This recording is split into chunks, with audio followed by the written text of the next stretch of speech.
The Southern Nevada Water Authority is taking care of what's in your glass. Sourced from the Rocky Mountains, your mineral-rich tap water is tested more than 300,000 times a year.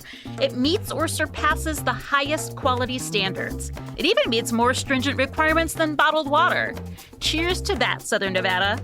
Learn more about your tap water at snwa.com.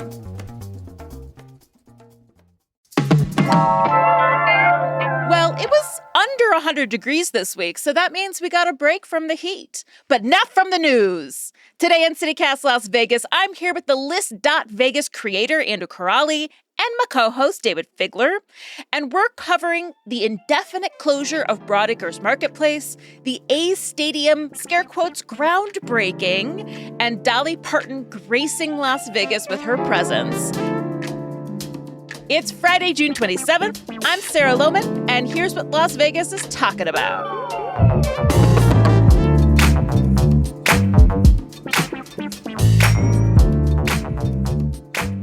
Good morning, Andrew and Dayvid. Good morning. I have a very exciting hot headline for you this morning, because I don't know if you've heard, but CityCast Las Vegas won the 2025 Las Vegas Weekly's Best of Vegas Reader's Choice Award for Best Vegas Podcast. Woo, congrats. Awesome.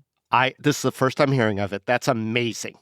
Dayvid, Actually, no, that was I heard good about acting. it first. Yeah, thanks. We were sharing the news early. It's great. You know what? I want to say, Dayvid, that you and I get a lot of the credit because we are front of mic, so to speak. But we would obviously be nothing without executive producer Sonia Cho Swanson and producer Layla Muhammad. They're the ones who are actually doing the work of putting this podcast together day in and day out. And let us not forget Rob Couchforice, who is also a major contributing member, not just to the team and the podcast, but that wonderful often daily on the newsletter. mic, Yep. often giving us ideas. It really is God, I mean, I can't even say, it's like they really do the work. We just say the words. How very humble and modest of you. Me, when they give us the award, I'm going to wear it around my neck like Flavor Flav wears a clock. So, ooh, I love it. Yeah. I applaud you all. Thank you, Andrew. You're a part of it too. I mean, we have a big team here. A lot of good local. Well, that's the whole thing. We have great conversations with all members of our community. That's what makes us a little special, I think. Amen. And thanks, Las Vegas. We appreciate it too. Thank you for listening. And if you're already a listener, congrats. You're also a winner. And now for those people who are not listening, you can finally pass this podcast along to them and be like, it won Best Podcast 2025. Oh my God, so self-congratulatory. Boom. Let's move on to the news. All right, well, let's talk about, I think, like the biggest, most localist news. Broadacres Marketplace decided to close down indefinitely this week. Andrew, you're going to tell me more about that, yeah? Yeah, it is shocking and dramatic. And, I want to, give it a cute name like Iced Out. But honestly, this is like so sad and infuriating that Somehow it just feels you like also did, though. Yes. Yeah. So the gist is, citing fear of ICE raids, Broadacres Marketplace recently announced on social media and its website that it's closing indefinitely. And the closure is pretty much immediate, with vendors told to shut down their stalls on Saturday morning. And Broadacres Marketplace management released a statement saying, yeah, we don't want our customers, vendors, employees being raided and, being detained. So this is the best option that we have. Harassed or interrogated, yeah. Yeah, exactly. And so, this isn't just a story about a business closure. This is like a meteor crash, right? Because the, beloved outdoor market, Broadacres Marketplace, it's a North Las Vegas institution. It's been operating since 1977, hosts hundreds of vendors, and attracts about 15,000 attendees every weekend. So every weekend. Oh, yeah. It's a big deal. It's been around forever. I mean, it's a swap meet, if you know what that is, but elevated. Lots of food. I know there's music, and it's open late on, was open late on Fridays. A lot of wares, cornerstone of this community. A lot of collectibles, stuff like that. Yeah. So leaves a huge cultural and economic crater in North Las Vegas. So deeply, deeply troubling. Yeah, Andrew, this is, my biggest concern is that this is these vendors' livelihood, the food vendors, the swap meet people. It's hard to swallow that the risk of ICE raids, has now overweighed people's incomes. Do you have any thoughts on that? Yeah, I mean, this closure is just to me just a hideous sign of the times. Yeah. These so-called, immigration enforcement actions have been, ramping up dramatically in recent weeks. And they've been intensely pressurized by, to get this, a daily arrest quota of 3,000 people per day set by everyone's new favorite Marvel villains, Trump aide Stephen Miller and Homeland Security Secretary Kristi Noem. So, yeah, and one quick thought about the quota thing. I mean, that just kind of skeezes me out. When you start applying numerical values to human, big red flag in the fascist playbook. Turning certain people into numbers is a key step in the process of their, dehumanization. But yeah, so to get to the broader why, Broadacres has always been so much more than a swap meet, right? It's evolved into this vital hub of Hispanic culture. It's, serves up food, live music, and family activities for decades. And the dread, the anxiety, the economic devastation that are unleashed by these essentially secret police actions. It's not just a side effect of the immigration enforcement. I think it's, those things, the dread, the anxiety, and the devastation are the very goal. Yeah. Yeah. It seems more of a plan to incite fear than necessarily be effective. I mean, we know, speaking of like the quotas, even from the beginning, ICE agents were arresting American citizens and Native Americans, too. Dayvid, it seems like there's increasing anxiety that Nevada is going to be in the crosshairs because by percentage of our population, we have one of the highest percentages of undocumented immigrants compared to all other states. What do you feel are going to be the ripple effects of this closure within our community? Well, I agree with you that the optics of this are just so outrageous. We're seeing photos in other states. Of the states. ICE raids. Yeah. And so we're seeing, videos coming out of California at places like Broadacres. I mean, very similar places, just tons of masked people in full riot gear, just grabbing people or based on the way that they look, et cetera, making inquiry, people not knowing exactly what their rights are. And when you say undocumented, and I think this is the pushback from people who say, I don't see a problem because they'll use a derogatory term like, well, the illegals are the ones that are only ones who have anything to fear, is that, there are a lot of phases of being undocumented per se. You might very well have a right to be in this country. Yeah, asylum is a legal immigration method. You might be following the rules to the T and still be undocumented. And yet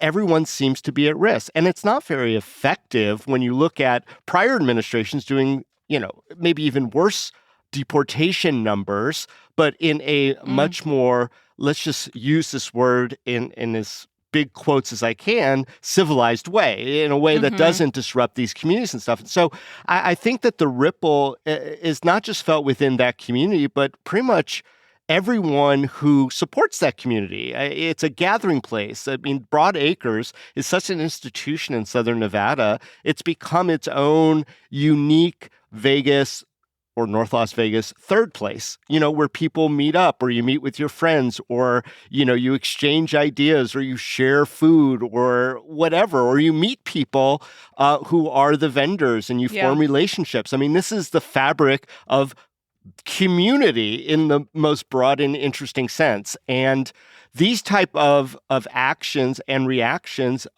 they're not just about people who are breaking the law and need to be found, but how a community just in essence deals with the humanity of its own community. Yeah, I want to follow up, and then I want to kind of throw a follow-up question to you, Andrew. I mean, first of all, to say that just undocumented immigrants are the only ones going to be caught, like we know that people who had visas and green cards and who are married to American citizens are getting sent to detention centers. So that I think succeeds in making no one feel safe. But Andrew, now we're seeing something that affects our entire community, whether you're an immigrant or not. This this nexus of culture does not exist for us anymore. At what point does this start trickling down to our hotels and casinos? Like, when is this going to start affecting our economy as a whole? Yeah, not long at all. I mean, I'm just like, just wait a few minutes, right? And I have to echo, I think Dayvid put it really eloquently, reflecting what a huge cultural and economic crater this leaves in North Las Vegas. And it's especially, sad because North Las Vegas had this narrative going, right? This economic comeback story of the past decade where they were streamlining regulations and attracting all this industrial facilities and retail businesses. And I just did some cautiously modest napkin math. Okay. So let's take the number 15,000 people visit Broadacres every weekend. Let's say each person spends an average of $20 that weekend. That's $300,000 a weekend, 52 weekends a year. That's like, looking at $15 million a year, just wiped. So yeah, it's ridiculous. And Broadacres is the low-hanging fruit, if you will, for, these sort of optic raids, because it is a place where there is going to be a lot of Latino, Latinx people. I wonder if they actually got some, like a heads up, some behind-the-scenes knowledge, and that's why they decided to close. It feels destabilizing. It hurt my feelings that this has happened. Yeah, destabilizing is the perfect word for it. So it's like sending a message, like, don't mess with us. We're going to get you wherever you are. It's like, and what does that say about Las Vegas as a hospitable place in the literal sense and in the marketing sense, right? And again, call me conspiratorial, but the chilling effect it isn't the side dish; it's the entree, right? The goal to my mind is to create an atmosphere of fear in brown communities, suppress their economic power, their voting power, their cultural power. Someone more radical than me might call it a state terror campaign against brown people.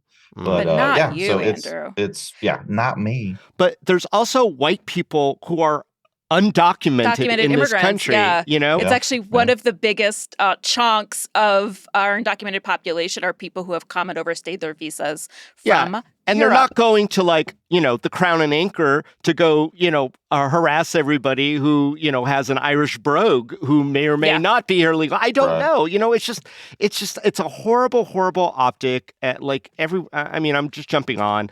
I try to remain neutral, I guess, center left, as I approach many of these things. There is no neutral anymore, Dayvid. No, there is no more neutral. And it's just gross. It's just gross that an entire economic center feels it has to preemptively shut down just because of the harassment that people who go there who perfectly, who are born in this country don't want to go to anymore just because they don't want that type of harassment. So in my mind, and this is maybe going to make some listeners unhappy, there's no neutral anymore because it's become the difference of human rights, of treating people like human beings and treating people as criminals. However, Trump's approval ratings just came out. They're not good, except his immigration policy, which is the only one of all of the policies that respondents were asked about that had a positive response. 51% of people approved and 49% disapproved. So it's still pretty divided, but it's his only positive metric. So who is benefiting from this new anti-immigration regime? I think maybe no one's benefiting as much as this is decades of this narrative of people calling other people illegals. And like I said from the beginning, people have less empathy for people breaking the law, like they deserve what they get. And that narrative seems to be pervading the reality on the ground. And that's unfortunate. And I think that's why that one number kind of jumps up because of the sort of, law and order vengeance narrative that somehow we're all going to be better because there's a pie that only has a limited amount of slices. And if we could get rid of the quote unquote illegals, there's more pie for us. And that's just a fallacy. So it's very hard to swallow, and it's very sad to see Broadacres be collateral damage in all of this.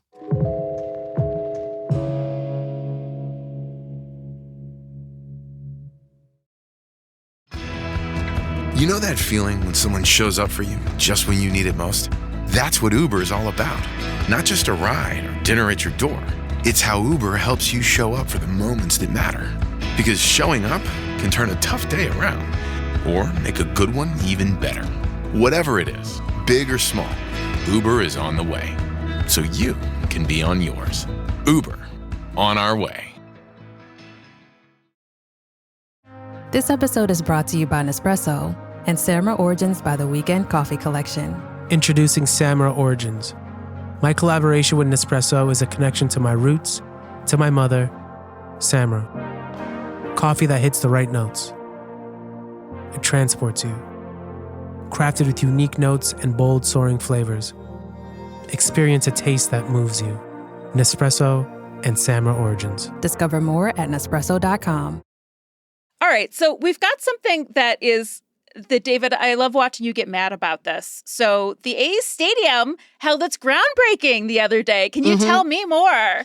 Oh, yeah. So everyone gathered on Monday inside with shovels. I don't know how that works, but I'm not an engineer. They were golden shovels. I don't know how that works, but it looked like a lot of fun. They all got together, held hands, and this is, the owner of the A's and the president of the A's, and even Dina Titus and Steve Yeager showed up, and they all held hands, and they sang the Starship song, "Nothing's Gonna Stop Us Now," in three-part harmony. And then I'm not familiar with that one. Yeah. I was thinking the Queen one. No, it was "Nothing's Gonna Stop It," and we don't have can the build our we can't dream afford together. This, Dayvid. We right. can't afford it. Okay, so they're going to build their dream together. Nothing's going to stop them now.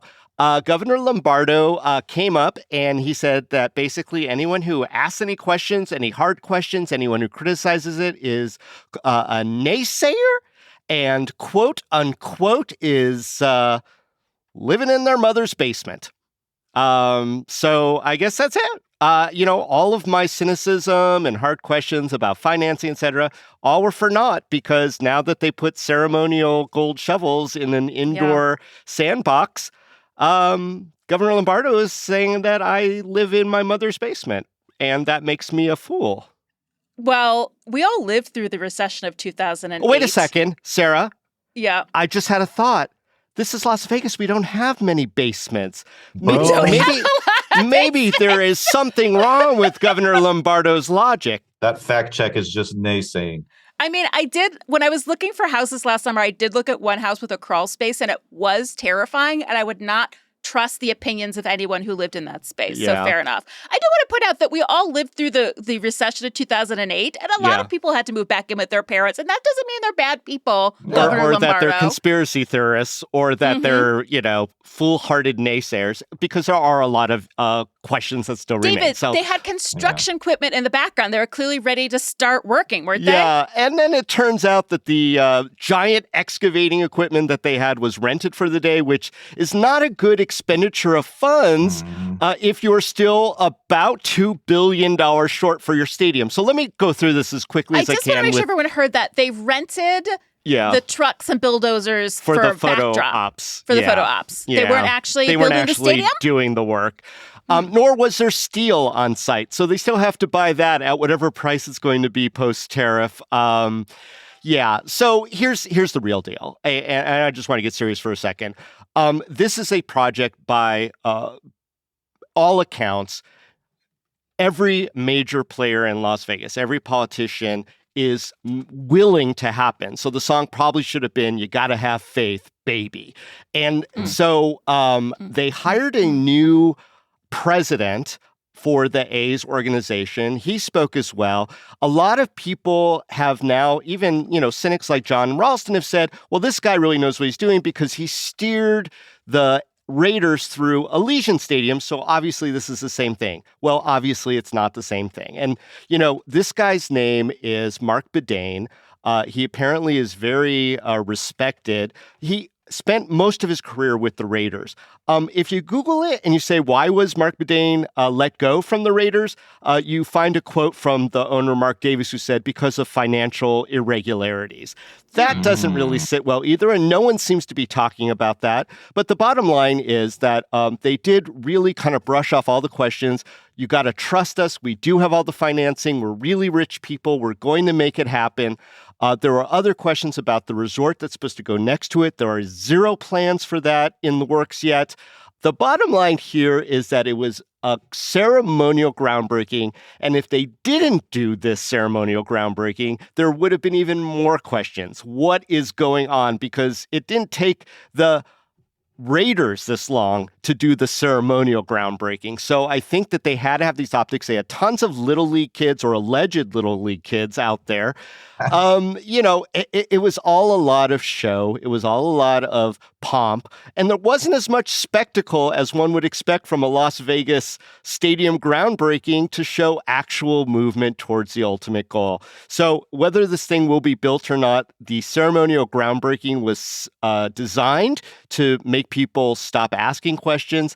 But here from the basement at CityCast Las Vegas, we're going to keep asking them. Yeah, especially were those kids actually in Little League, allegedly. I know. Alleged Little League kids is my next band name.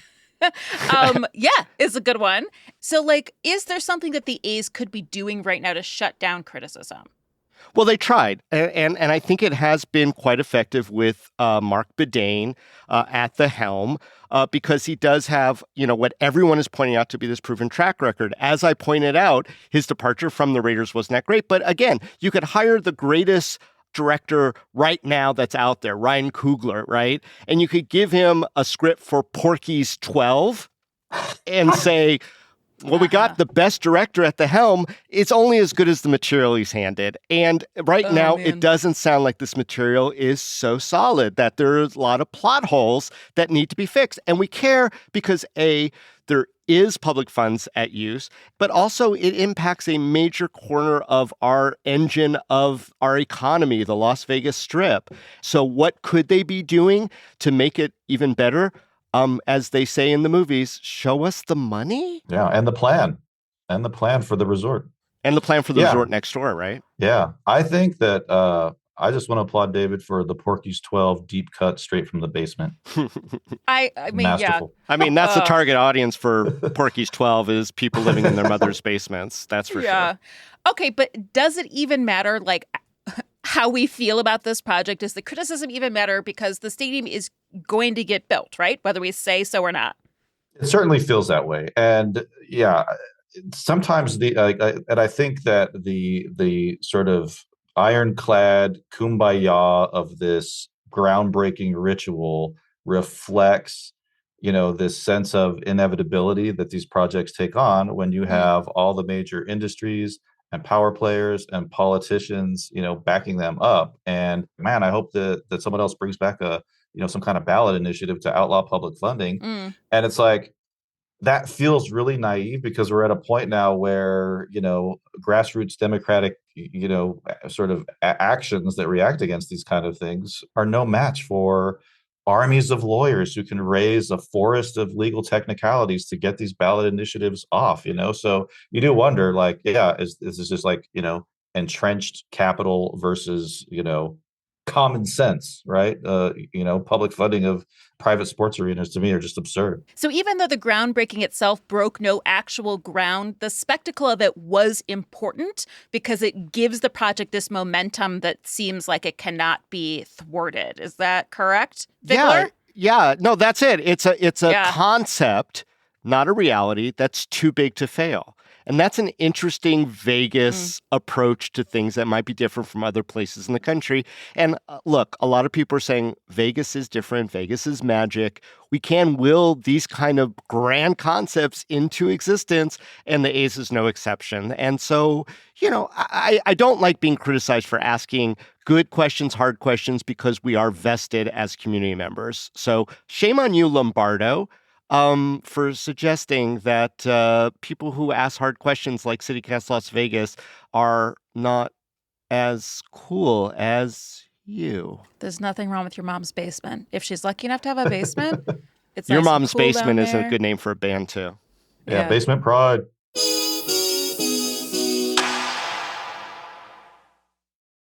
My cat Freddie loves to be brushed and cuddled. But stirring up his cat allergens meant sneezing and itchy eyes. Then I found Purina One Live Clear. It's cat food that reduced the major allergen and my suffering in as little as 21 days. Now, we feel closer than ever. If you have issues with cat allergens, you really need to try Purina One Live Clear.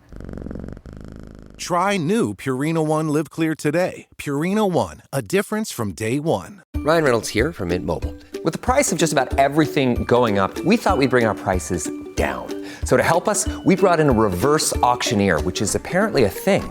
Mint Mobile Unlimited Premium Wireless. How to get 30, 30, bit to get 30, bit to get 20, 20, 20, bit to get 20, 20, bit to get 15, 15, 15, 15, just $15 a month? Sold! Give it a try at mintmobile.com/switch. Upfront payment of $45 for 3-month plan, equivalent to $15 per month required. New customer offer for first 3 months only. Speed slow after 35 gigabytes if network's busy. Taxes and fees extra. See mintmobile.com. So I will say that Vegas has a certain glow about it because it was just announced that Dolly Parton is coming to Las Vegas for at least a 6-night residency. Oh, here she comes again. Love her. Love her. I mean, okay, so Dolly Parton is coming to Caesars in December for 6 nights. You know what? I'm not even going to mention that. Okay, fine. It's December 14th through the 13th. It doesn't matter because the tickets are already sold out. They went on sale Wednesday morning. Of course they did. They were sold out by Wednesday at 11 a.m. National treasure. National treasure. And you know what? She has not toured since 2016. And this isn't a tour. This is a 6-night series, a 6-night residency. At the I bet moment, it gets extended. I hope it does. But we have to keep in mind, Dolly's getting up there. She deserves her rest. She just lost her husband, too. I mean, maybe that's also why she wants to return to performing. I have seen her. I saw her in 2016 in Queens, and it was an incredible show. It was about 3 hours long. There was so much storytelling. She can play so many instruments so deftly and sing and sing and sing. It was remarkable. I cried a couple times. Coat of Many Colors, I think, is the one that got me. Obviously, I'm a fan. So very excited to have her. Oh, and I should note that December is National Founders Rodeo Month. So it is typical that we do have country music stars coming to town and playing during that month. Going to be a lot of hats in the Coliseum. A lot of hats in the Coliseum. Yeah. However, I feel like it's rare we get a star of this caliber and with such an enduring legacy. I mean, literally, gents, is there anyone more beloved than Dolly Parton? Wow, that's Flavor Flav's up there, Santa Claus is up there, but Dolly hits it all. Santa Claus. Dolly hits it all. Yeah. Dolly's number 1.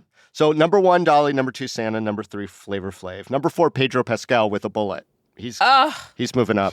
He is moving up. Yes, and we rank all of them above Buddha, Jesus, Muhammad. Gandhi. Sure. Because they're not as universally loved as Dolly Parton. That's 100% it. So what do you think is her secret to her? I mean, she really appeals across a lot of age groups and political divides and geography. How does she do it? Well, she's just a sweet little gal from Tennessee. She's just singing her little heart out. She is. Love her. Andrew's our music correspondent. Yeah, Word on the streets from the back rooms. What are they saying out there?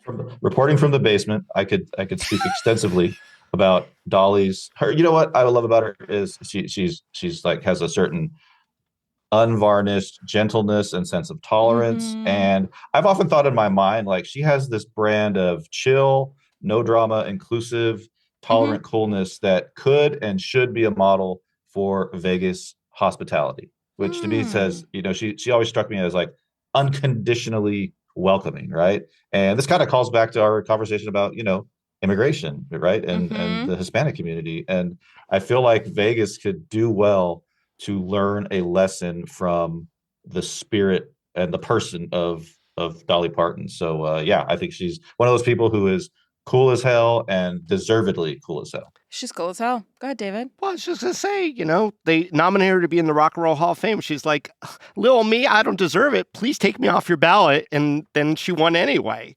So she just can't help it. I mean, someone who appeals to country, hardcore country, and gay people, and just music lover. She's got Dolly is a treasure. She loves her gays. She said it on stage. Yeah, understanding, compassioning, tolerant, no judgment unless you're being mean. She's famously a Christian, and I really feel she is someone who really does uphold Christian values of loving kindness, of loving your neighbor, and of acceptance. And her songs really slap. So and gives books to kids. She does give free, yes. Yeah. So, she's a lovely woman, but she's no dummy. And she is incredible at branding. She has built a fortune, not just off of her music, but off of her theme park, off of her cornbread and biscuit mix. She knows how to do a partnership. So what things in Las Vegas should be Dolly branded? Like, what partnerships should she endeavor upon as she comes here for her residency? Well, she could do a campaign for the Blue Man Group and just call it "I Will Always Love Blue." Okay. Aw, I love it. Well, that was my one of two puns. The other pun was Jolene the Hamburgers, and I didn't really love that one. Jolene Hamburgers? Lean Hamburgers. Lean. Yeah, okay. See, yeah, that's why one was better. Yeah, no, of course it was. Yeah, so at this one, I kind of want to engage you on this, Dayvid, because I think you have a better grasp of like casino history. But like, if you consider like the history of casinos that were not themed after a historic period or a vibe or whatever, but rather based on a particular person's brand and personality and career. So I'm thinking like Debbie Reynolds. Yeah. Oh my God, I love going to Debbie Reynolds Hotel. Right. And to me, that's kind of like a sort of litmus test for someone's enduring awesomeness. And not a lot of people, I feel like, would sort of pass that test. Like, ooh, would that casino succeed? Would that resort succeed? If there was a Dollywood, resort and casino, I could see that blowing up. And I think that she deserves to have her and would succeed wildly at having her own, resort. Everything. Yeah, exactly. So and the happy hour would go 9 to 5. Oh, now we're talking. See, I finally got it. Okay, here is my idea. It's simple, but I think it can make Dolly a lot of money. Dolly branded dollies. In Vegas, like in dollies, hotels, like for the table to put your cups on, your teacups, dollies. Yeah, those, or like moving equipment around or unloading and anything with offloading dolly. trucks. Or getting beneath the car, working on the car. Any kind of dolly. No hand trucks, though. Dollies only. But Dolly branded dollies, she'd make a lot of money off of that. Our producer, Sonia Cho Swanson, thinks that she could have her own little slot parlor to rival Dottie's, just called Dolly's. Oh, Dolly's. I love it. Yeah. I love it. I would endorse She would make a really great slot machine for sure. But since she hasn't yet, there must be something where she's like, I don't know about that. I don't want to get people addicted to gambling. Yeah, exactly. Yeah. I'm sorry to report really quickly. There is a Dolly Parton slot machine. There is a Dolly Parton slot machine that IGT did. Yeah. Sorry. Great. Slot parlor full of all of them. They're going to be wonderful. There's also a Whitney Houston slot machine, and there is some crossover. I saw Sonia just pop in with a co-produced hotel casino that is a surrealist country western themed resort called Salvador Dali's. Every time melting clocks that run from 9 to 5. 9 to 5, yeah. Okay, yeah. Listen, so there's promotional videos from 2014 with Dolly saying, "Hey, y'all, play my slot machines." So there you go. But you don't know where they're located. Well, I don't even know if they're still in existence because, slots come and go. But there were many variations. The Dolly Parton 9 to 5, the Dolly Parton 2 doors down slot machine. The Willy Wonka and Little Shop of Horrors slot machines. Those apparently are here to stay. Yeah. Oh, my gosh. The video's great, though. I love Dolly. Listen, every time one of you makes a pun, a part of me dies. So just keep that in mind for all future recordings, okay? And that's it. Dayvid and Andrew, thank you so much for being here with me today. Thank you. Go A's. Oh, Dayvid. I want him to win. Yeah, okay. That's fair enough.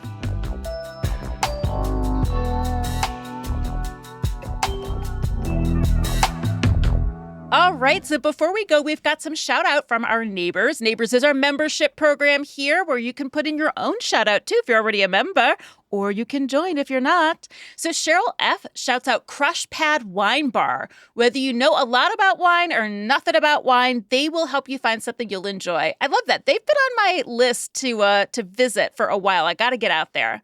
Oscar C. loves Yoshiya Kitchen for Chinatown quality ramen, omelet rice, and katsu in the Northwest. Ooh, I just got hungry. And Randy R. says that Panavino has been their favorite Italian spot for 20 years. Exceptional food, warm service, and they always treat me like family. Oh, yeah, we didn't mention them in our old school Italian roundup. Okay, we got to check them out, too. So get your own shout out by becoming a CityCast Las Vegas neighbor at membership.citycast.fm.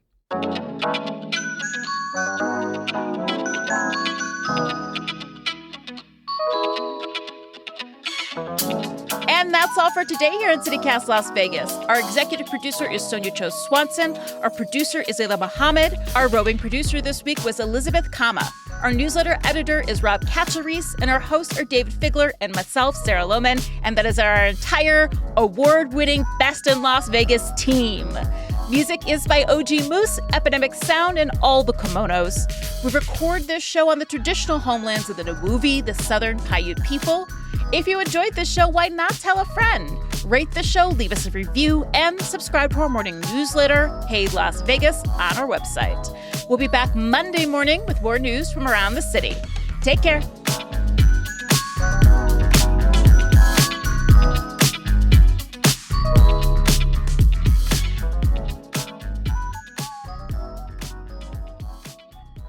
Was that good? I love Basement Pride. Sonia? Okay. Please keep Basement Pride. I stand with the Chuds. That can go, but Basement Pride is awesome. Yeah. All right. I'll leave it at that.